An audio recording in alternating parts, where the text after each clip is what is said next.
What are these? Spanish Mustangs? Yeah, from when the Spanish came up to the Columbia in like the 15-somethings. Oh yeah, and they're just wild now?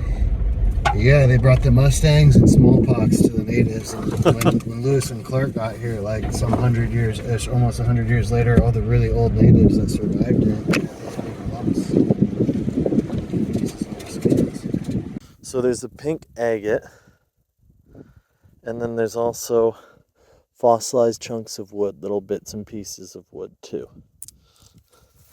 Like here, we can see the striations, this little piece of wood.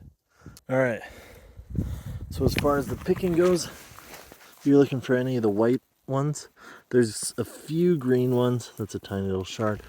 But here, for example, there's a green one, and it's all agatized wood limb casts. Little shards and fragments. So anything blanche, blonde, kind of white, pink is pretty much what we're looking for. Here, you can see the striations of the wood, little bits and pieces. Most of them are going to be little bits and pieces, but every so often you'll find a bigger one. Some will have dendrites, but you can see they are rather abundant.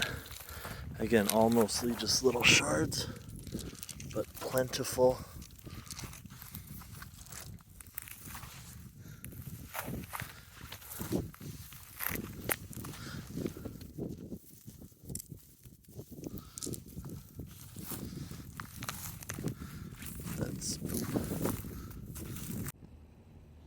After about an hour of digging, this is what I ended up with. I'm back in the shop now, and they've all been washed and stuff.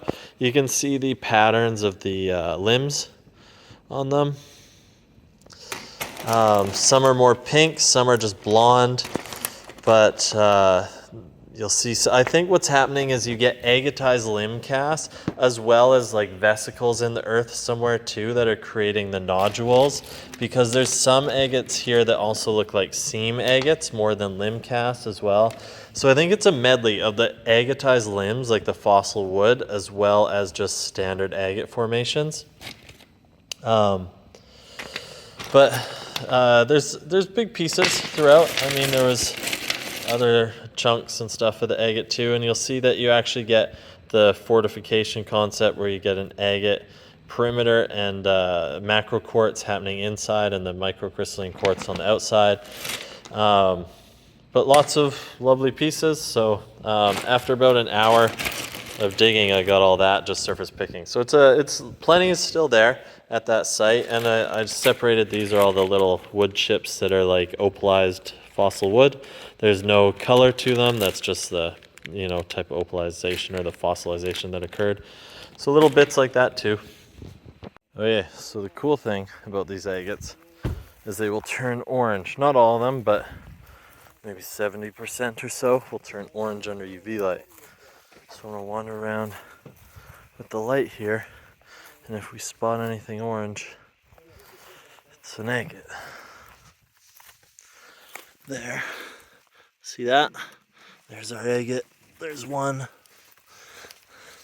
Let's see if there's more.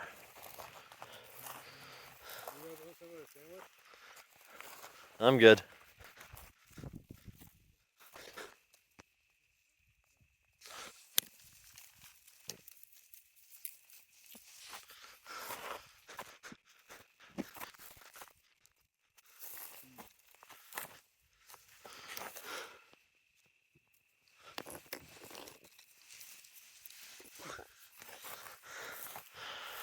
So, most of the chalcedonies react to UV in the world. Not all, but most. This is definitely worse than searching in daylight. Daylight's way easier, but it does function. So if you're out here camping, you can't sleep, bring a UV.